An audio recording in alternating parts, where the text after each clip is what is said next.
In many companies, war exists, not just the physical ones, but mental ones too. These barriers often keep team members from being honest about their strengths and weaknesses. But what if those barriers were removed? What if instead of a culture of perfection, we embrace a culture of honesty? When leaders and team members practice vulnerability, they signal that it's okay to be imperfect. For instance, think of a scenario where a project manager calls for a feedback session. Instead of simply critiquing the team members from a distance, the project managers first share their own challenges and invite constructive criticism on how they can improve. And this not only sets a powerful example, but also creates a safe space for everyone to openly share their feedback.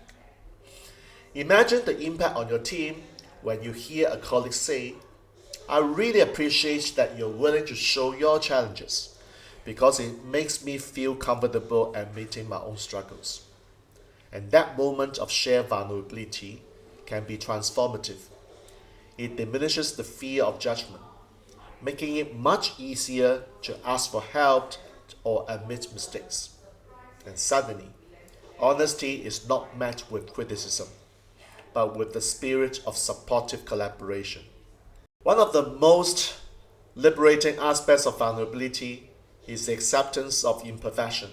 So many of us are conditioned from an early age to believe that any sign of flaw is a sign of weakness or failure. But history has shown us time and time again that it is our imperfections that we often find the seeds of growth and innovation. Let's think of a common situation in the corporate world, shall we?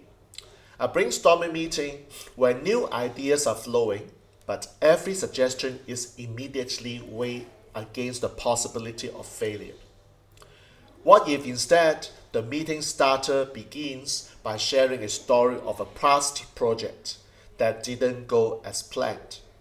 Imagine them saying, "I remember when I first tried this approach, it didn't work out. I was scared, I made mistakes, and I learned something invaluable from that experience."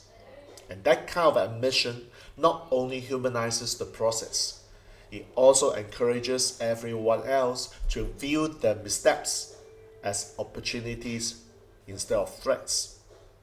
So in embracing imperfection, we shift the focus from avoiding failure at all costs to learning from each experience. By celebrating both successes and failure, we create a culture where innovation is nurtured by resilience, and every mistake is seen as a stepping stone towards improvement. And this change in mindset not only benefits individuals' growth, but also drives the entire team forward in unexpected and positive ways. Let me walk you through a practical example from the corporate world.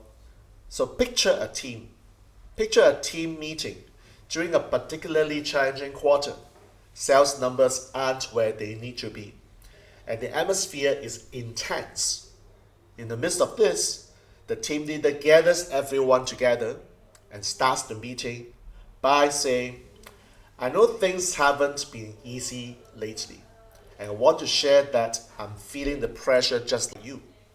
I make choices that, in hindsight, could have been better, and I'm open to hearing your honest thoughts on how we can change." So, this moment of vulnerability breaks through the usual facade of professional composure.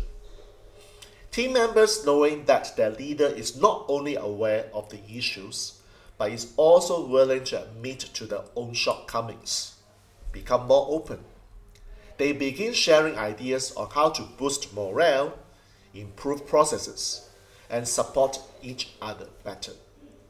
And the meeting transformed from a tense update session into a collaborative problem-solving workshop. Everyone feels more involved and valued, leading to a stronger commitment and unity. And this is the very essence of resilience in challenging times. At its core, vulnerability is not just about momentary honesty. It's about building resilience over time. When teams are willing to be open about their challenges, they developed a shared understanding of what it really means to face obstacles head on. Think about this scenario. A company embarks on an ambitious project with many unknowns.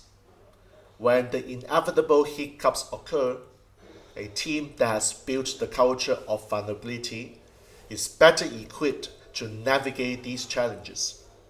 Team members know that it's okay to say, I'm stuck here.